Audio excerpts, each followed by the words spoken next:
Olá, você já está assistindo o Consumidor em Pauta.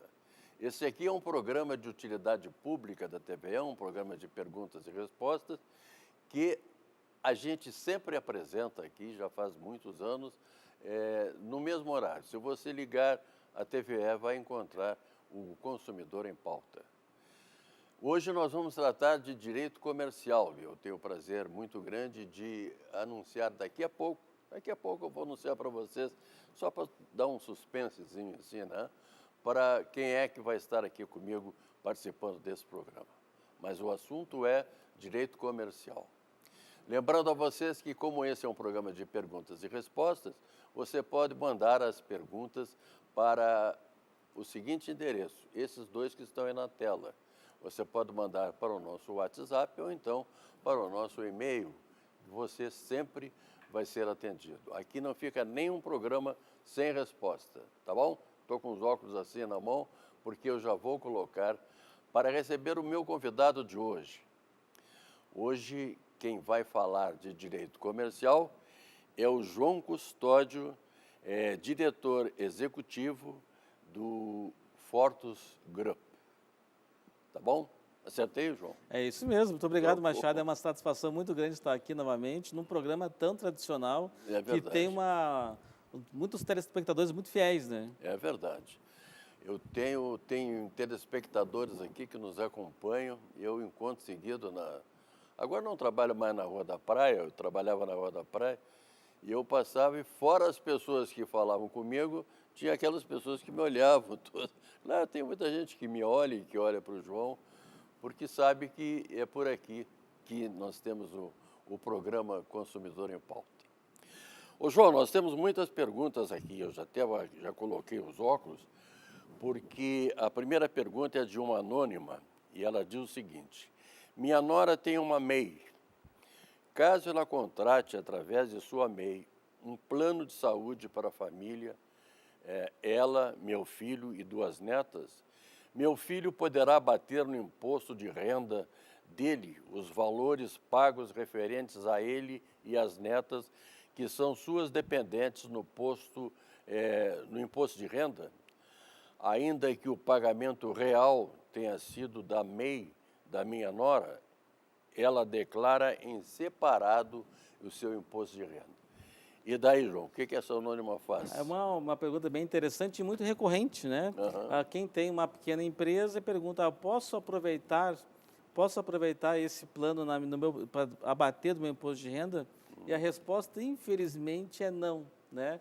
No caso, somente quem contrata o plano pode se abater. No caso, a MEI poderia se abater, mas por uma série de benefícios que a MEI já tem, ela não tem nenhum benefício adicional para abater. Mas vamos supor que não seja a MEI, seja um pequeno empresário, que tem uma empresa normal, uma empresa limitada, e tem o plano de saúde contratado pela empresa, porque geralmente o plano de saúde, quando contratado pela empresa, se paga, tem um valor mais competitivo, um valor mais baixo.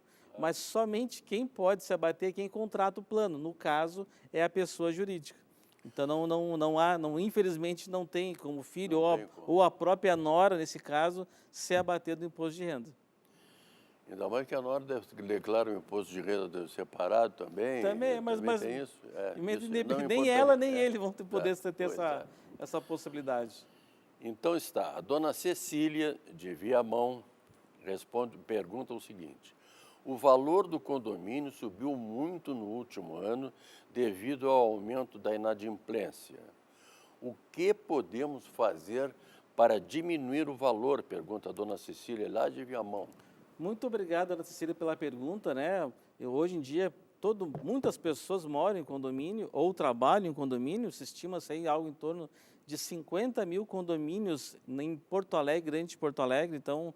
50 mil? E crescendo, né? E crescendo. Então, essas questões são dúvidas recorrentes, né? E são importantes.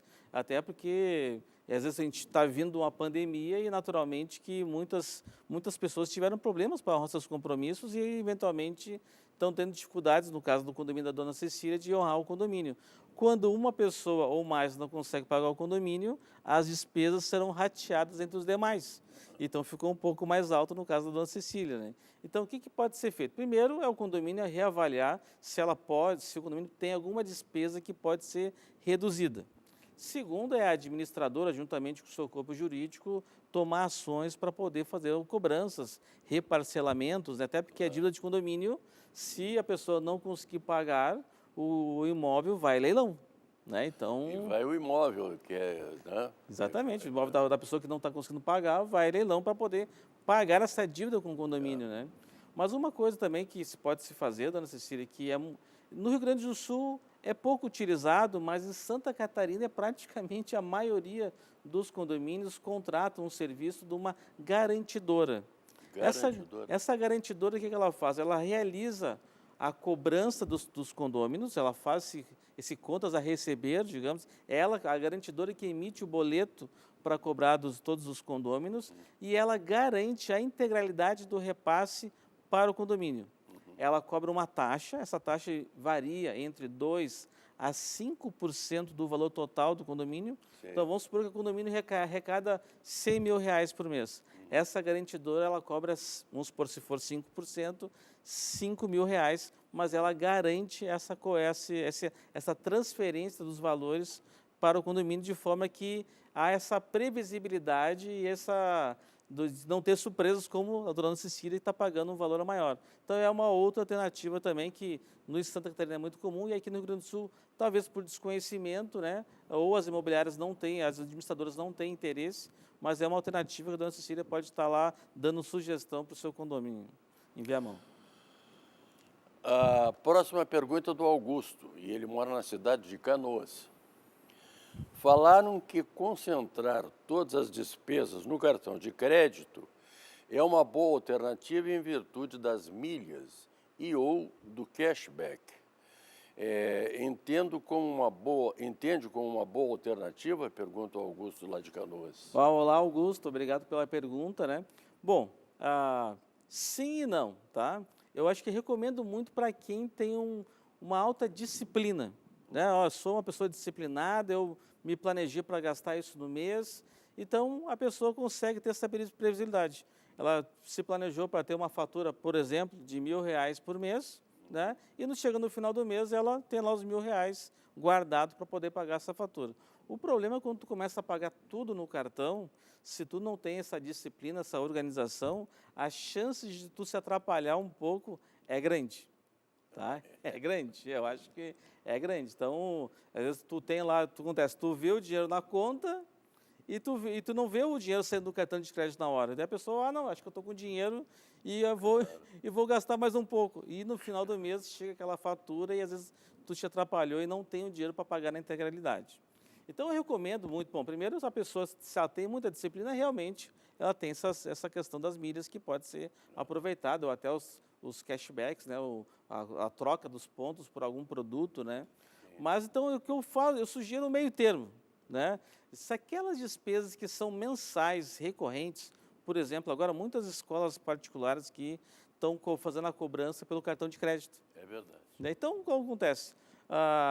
É uma coisa de despesa mensal, tu já se organizou, então tu já coloca no cartão de crédito, tem essa vantagem das milhas. Então, aquelas despesas que já são mensais e tu já sabe que vai ter todo mês, então já é mais fácil tu te organizar, tu paga no cartão. Mas aquilo que for fora do teu dia a dia, é importante a pessoa se conhecer, né, Machado? Claro. Né? Se tu acha que tu não vai ter essa disciplina, é melhor então tu ter essa cautela para não se atrapalhar, porque é tipo uma isca. Por que as operadoras fazem isso? É uma isca para te gastar mais no cartão, né? E se tu se atrapalhar, tu pode ter problemas depois de pagar, porque os juros se não conseguir pagar, os juros são muito altos, né? Que coisa séria, né? Isso aqui é o seguinte, você já não cai de um lado, cai do outro, cai no meio, bom, mas alguma coisa vai ter que ser feita, e vai ser feito, diga-se de passagem. A dona Natália era mola aqui em Porto Alegre mesmo. Estou usando quase todo o limite do cheque especial e não estou conseguindo pagar a fatura integral do cartão de crédito. O que posso fazer para sair dessa situação? Pergunta a dona Natália. Bom, é claro que nós estamos em março, né, Machado? Então, tipo, nós já passamos pelas festas de final de ano, passamos já IPTU, quem tem carro pagou IPVA, tivemos as férias, e nas férias geralmente a gente acaba gastando um pouco mais, né? Teve o material escolar das crianças, então chega, às vezes, março, a gente chega aqui meio apertado, né? É verdade. Então, claro que a gente tem que tentar fazer uma reservinha, porque a gente já sabe que tem essas despesas, mas às vezes a gente não consegue fazer essa reserva e acaba acontecendo, chega em março, a gente está um pouco atrapalhado. Então, para a dona Natália que fez a pergunta, né, agradeço pela pergunta, porque pode muitas pessoas estar na mesma situação, né? Então, o importante é que os juros do cheque especial e do cartão de crédito são muito altas, né? Então, aí chega até 15%. Então, se a pessoa não tomar uma ação rápida, esse valor pode dobrar ou triplicar muito rapidamente. Então, o importante é procurar a sua operadora do cartão, procurar o seu banco, né? E já propor para o banco uma linha para fazer esse reparcelamento. Geralmente, os bancos têm eles têm essa flexibilidade, porque eles também querem receber, né? Então, tu troca uma dívida aí de 15%, 10%, por uma dívida geralmente em torno de 3%, 4% ao mês, ou até um pouco menos, e consegue resolver esse problema, porque se não tomar uma ação rápida, daqui a pouco a conta fica impagável, né, Machado? Porque se tu deve 2 mil, daqui em 6 meses já deve 4. E assim vai sucessivamente. Então é importante que, mesmo que daqui a pouco reduza o valor do limite do cartão de crédito, ou reduza momentaneamente o limite do cheque especial, ou até mesmo fique por um período sem limite do cheque especial ou sem limite do cartão por um período curto, mas coloque as contas em dia, que é importante, né, para poder trocar uma dívida por uma dívida de um valor menor. Ô João, custódio, nós vamos fazer o seguinte, nós vamos fazer um pequeno intervalo, mas é um intervalo bem rápido aqui. É só o tempo do senhor tomar um golinho d'água e a gente já volta. A gente vai e volta.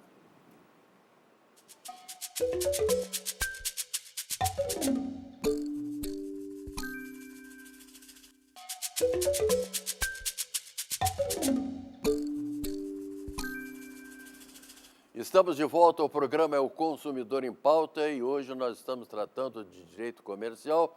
Estou falando aqui com o João Custódio, que é diretor do Fortus Group aqui em Porto Alegre. E o João está dando essas dicas todas, está nos ensinando aqui como tratar melhor do nosso dinheiro. E isso é muito importante. Tem gente que gasta, daqui a pouco tem que pagar, né? Aí não tem jeito. A próxima pergunta é da dona Laura, também é da cidade de Viamão. O meu esposo e eu trabalhamos, temos sonhos em comuns, como comprar uma nova casa e realizar uma viagem internacional. No entanto, também temos as nossas individualidades. Como organizar os investimentos nesse caso? Pergunta a dona Laura. Então, agradeço a audiência de Viamão hoje, está fazendo algumas perguntas, né? É verdade. Também em especial a dona Laura e a todas as mulheres, pelo mês das mulheres, né? É verdade, mês das mulheres.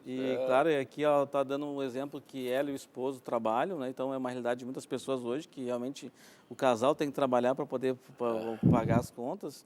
O que eu falo é o seguinte, nesse caso, né? Que é importante que no caso da família, no caso deles, né? E de muitos outros casais, que se fala de 3 caixinhas, né? A caixinha da família, a caixinha do esposo e a caixinha da esposa.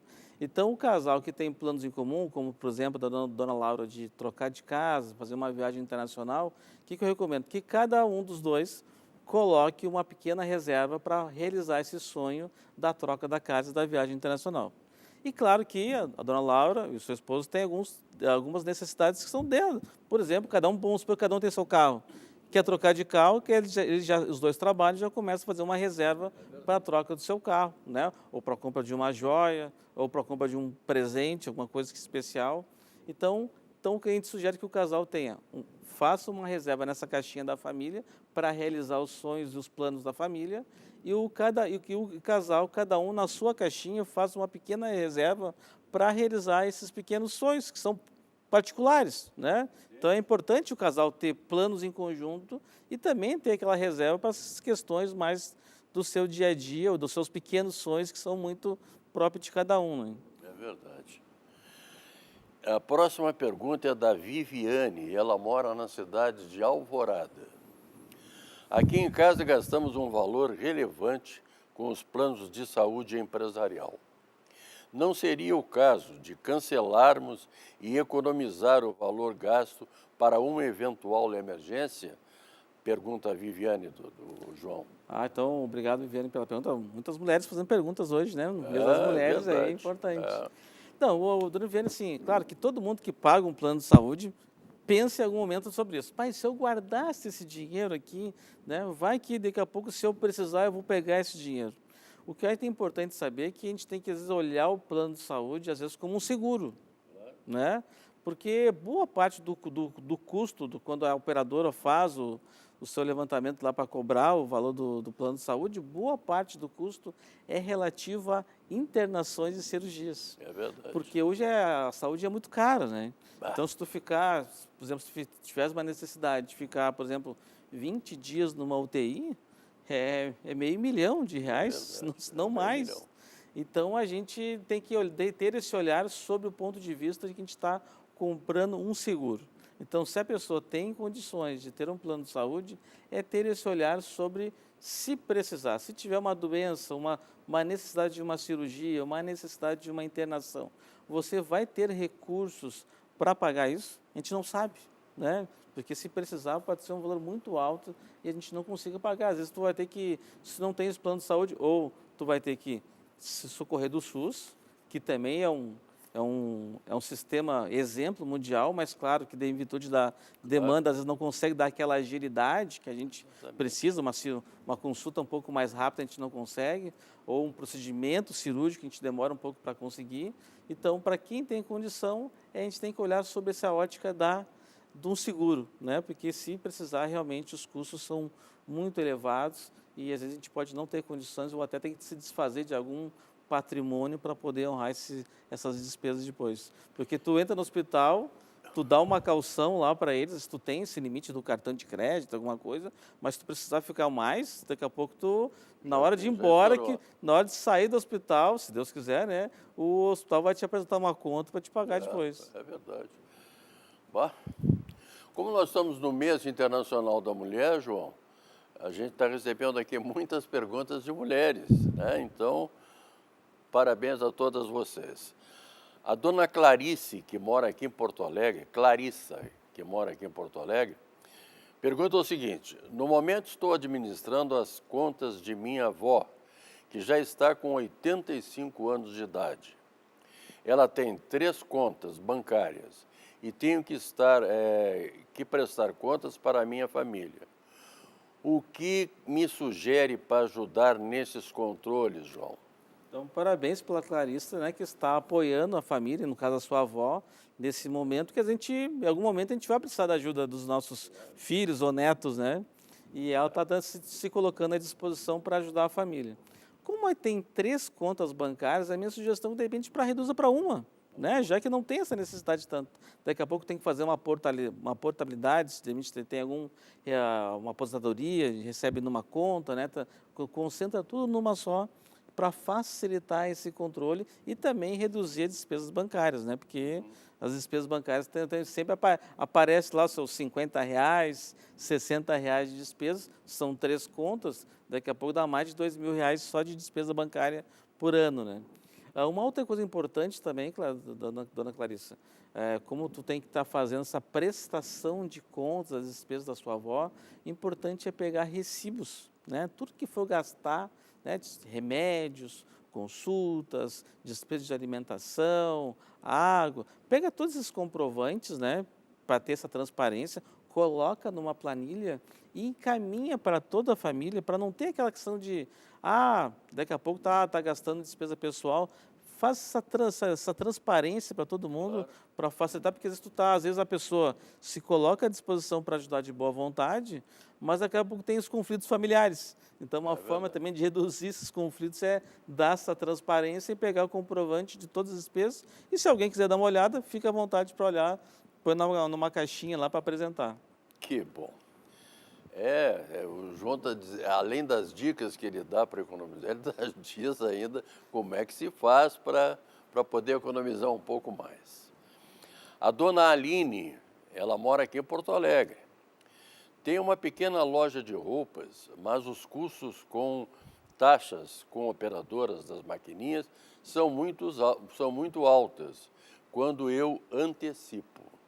O que eu posso fazer para reduzir esses custos, João? Então, olá, dona Aline, obrigado pela pergunta. Uma mulher empreendedora, né? Até acho que no Senado agora foi aprovada uma lei que define o Dia da Mulher Empreendedora, que vai ser no mês de agosto. É verdade. Né? E também parabéns por empreender, que não é uma tarefa muito fácil, né? É verdade. Bom, então nessa questão de uma venda parcelada, que quem vende roupas geralmente vende parcelado, né, Machado? O importante é ter esse cuidado com os custos financeiros, que na hora da formação do preço de venda do produto, né, geralmente a gente acaba esquecendo dessa parte do custo financeiro. Tem o custo da maquininha, no caso, né, da locação, muitas vezes, tem o valor da taxa da operação com o cartão e tem uma outra taxa, Machado, que a gente acaba meio que deixando de lado quando a gente está cotando com outras operadoras de máquina de cartão, que é a taxa da antecipação. Então, se tu vende, por exemplo, hipoteticamente em 10 vezes, né, a operadora ela cobra em torno aí de 1,5% a 3% de taxa ao mês. Então, se tu vai antecipar lá a 10ª parcela, nessa 10ª parcela, tu só está pagando algo em torno de 20% de juros dessa última parcela. E que às vezes tu acaba esquecendo de botar no custo e às vezes tu começa a empatar o resultado. Eu estou trabalhando e não aparece o dinheiro. Importante, tu vai ter que colocar esse custo financeiro dentro da formação do preço de venda do produto. Senão, daqui a pouco, a margem desaparece somente indo todo o dinheiro para o banco, né?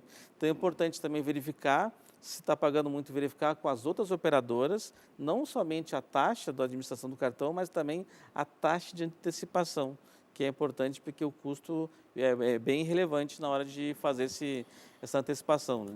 É aquela história, né? Se correr o bicho pega, se ficar o bicho come, né? Então vamos usar o meio termo aqui, que é o que está recomendando o João.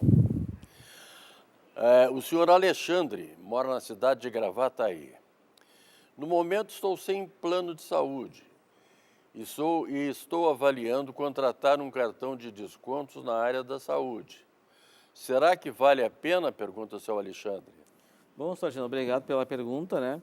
Bom, no Brasil, né, em torno de 25% da população tem plano de saúde. Geralmente relacionado ao trabalho, a empresa oferece plano de saúde. Mas 75% não tem. Nós estamos falando algo em torno de 160 milhões de pessoas que têm o acesso ao SUS, né? Não tem outra alternativa, né? Então, os cartões de plano de saúde da área da saúde, descontos, né, que tem vários hoje no mercado, né? Eles oferecem um desconto bem relevante, às vezes até de 50% do valor, para poder fazer as suas consultas.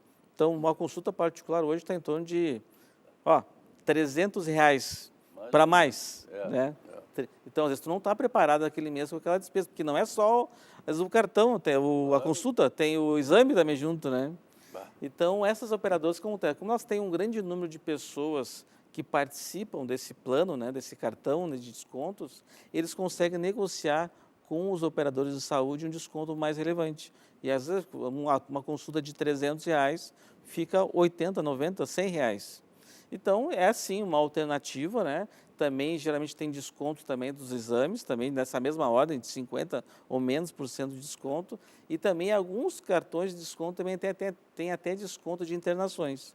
Então, é uma alternativa, né, de tu se precaver de uma despesa inesperada e, se tiver, tu vai pagar menos. Então, é uma boa alternativa. Geralmente, eles têm planos familiares também, que acaba sendo bem vantajoso. João Custódio, chegamos ao final de mais um Consumidor em Pauta. A coisa passa rápido, assim, quando a gente tem um bom entrevistado aqui, a coisa flui normalmente e bem facilmente. Bom, eu quero agradecer mais uma vez ao João Custódio, João Ricardo, eu não sei por que eu estou com o Ricardo na cabeça, o João Custódio, e lembrando a vocês que amanhã eu estarei de volta aqui para apresentar mais um Consumidor em Pauta. Muito obrigado e até lá.